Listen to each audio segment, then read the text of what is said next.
Welcome to the museum, where we preserve and display the history of Clarkdale. This is one of a series of multimedia presentations that will take you beyond the visiting public's view.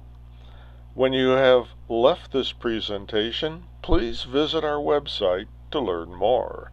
Once there, you will have the opportunity to support our mission by becoming a member of the Clarkdale Historical Society and Museum.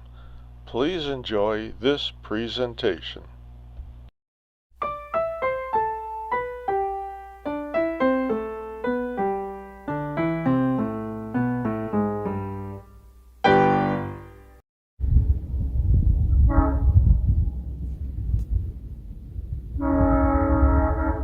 If you live in Clarkdale today, you probably recognize the train horn you hear almost every day coming from the Verde Canyon Railroad. But the trains that now operate in Clarkdale to carry tourists into the Verde Canyon and also to haul materials to the local cement plant can trace their history back to the early days of the silver and copper mines in Jerome and the industries that arose to support them. Hundreds of years ago, Spanish explorers may have discovered silver and copper on Mingus Mountain, but they were never able to exploit their finds. American prospectors did not enter the area to search for precious metals until the 1870s.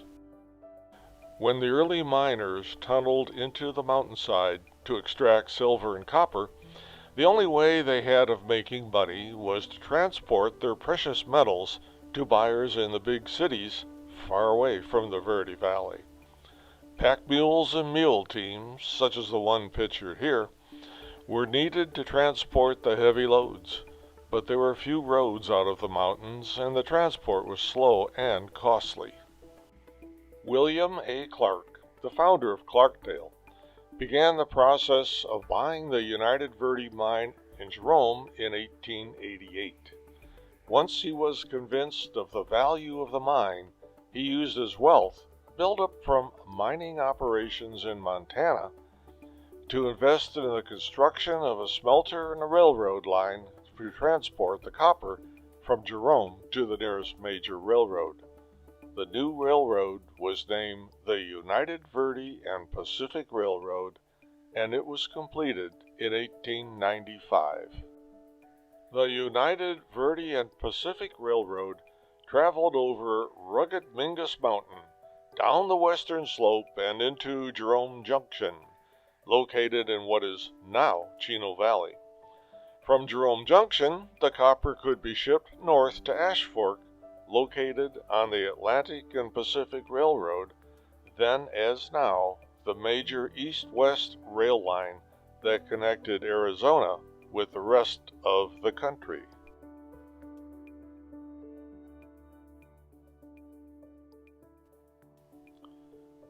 The narrow gauge line of the United Verde and Pacific was chosen because it was cheaper and easier to build on the many mountain curved slopes. But there was a trade-off. Materials shipped on the narrow gauge line had to be transferred to standard gauge trains for shipping beyond Jerome Junction to the north. Besides copper from the mine, the United Verde and Pacific Railroad was also used to transport people to and from Jerome, such as this excursion to Granite Dells near Prescott in 1905, organized by the Mine Workers Union. The United Verde Copper Company continued to develop its mining and smelting operations in Jerome until 1910, when William A. Clark made the decision to replace the smelter at Jerome with a new facility 2,000 feet down the mountain at the new company-built town of Clarkdale.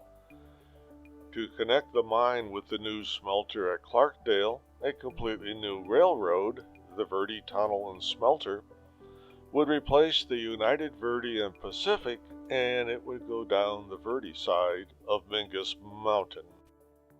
The first leg of the new Verde Tunnel and Smelter Railroad ran from Hopewell Tunnel entrance to the Clarkdale smelter and was completed in 1915. The company had originally built the Hopewell Tunnel in 1909, several hundred feet below the surface of the Jerome mine, as a means of draining water from its underground mine shafts. So the tunnel's purpose was changed from drainage to collecting copper ore from the mine shafts into ore cars that were pulled down the tracks and then transferred to rail cars at the tunnel entrance for shipment down the mountain to Clarkdale. The final leg of the Verde Tunnel and Smelter Railroad was completed from Hopewell Tunnel up to Jerome in 1920. At that time, the narrow-gauge United Verde and Pacific Railroad, which had still remained in operation transporting people and cargo between Jerome and Jerome Junction, was retired and closed down.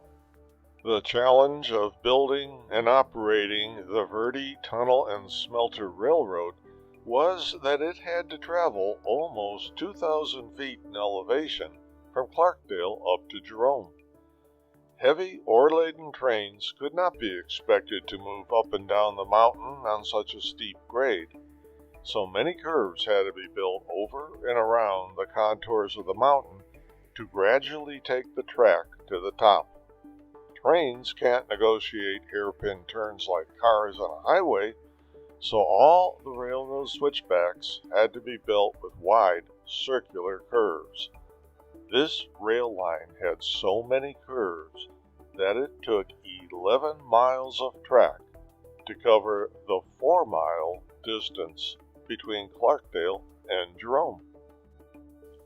To connect the new smelter to outside markets, Clark paid for the construction of a railroad in 1911 from Clarkdale through the Verde River Canyon westward to the town of Drake, where it would connect with an existing major railroad. This new railroad became known as the Verde Valley Railway, and it was operated by the Santa Fe Railroad Company. A second mine at Jerome, the United Verde Extension Mine, also known as the Little Daisy Mine, began major operations in the early 1920s. Mine owner Jimmy Douglas ordered the building of the Josephine Tunnel, which, like the Hopewell Tunnel, was used to transport ore from its underground mine shafts to a railroad terminal. Trains from the newly built Arizona Extension Railroad hauled copper ore from the Little Daisy Mine to the smelter at Clemenceau in what is now Cottonwood. Copper smelted at Clemenceau was then carried over a separate line of the Arizona Extension Railroad, and that connected with the Verde Valley Railroad at Clarkdale for shipment out to other parts of the country. The Arizona Extension Railroad operated from 1922 until the mine closed down in 1938. The Verde Tunnel and Smelter Railroad continued its ore transporting duties until it was shut down due to the closing of the Clarkdale smelter in 1950. The Verde Valley Railway, operated by Santa Fe, remained in operation after that to transport oil, gas, and other commodities into the Verde Valley, and sometimes hauling cattle out of the Verde Valley. Freight transportation by road into and out of the Verde Valley was limited until the completion of a state highway in 1960, passing through Camp Verde that directly linked Phoenix and Flagstaff. At the same time, a new cement plant had just been built at Clarkdale, and the Verde Valley Railroad took on the duty of bringing in coal and other materials needed to produce cement. In 1988, entrepreneur Dave Durbano purchased the Verde Valley Railroad, and he conceived the idea of creating a sightseeing train ride into the scenic Verde Canyon. This popular tourist attraction started running in 1990, and it continues to this day. Mining helped helped bring railroads into the Verde Valley at the start of the 20th century. The end of mining took away the industrial hustle and bustle of trains running between Jerome and its two nearby smelters. Fortunately, the legacy of those mining years has been repurposed into one of the most picturesque and interesting railroads in Arizona.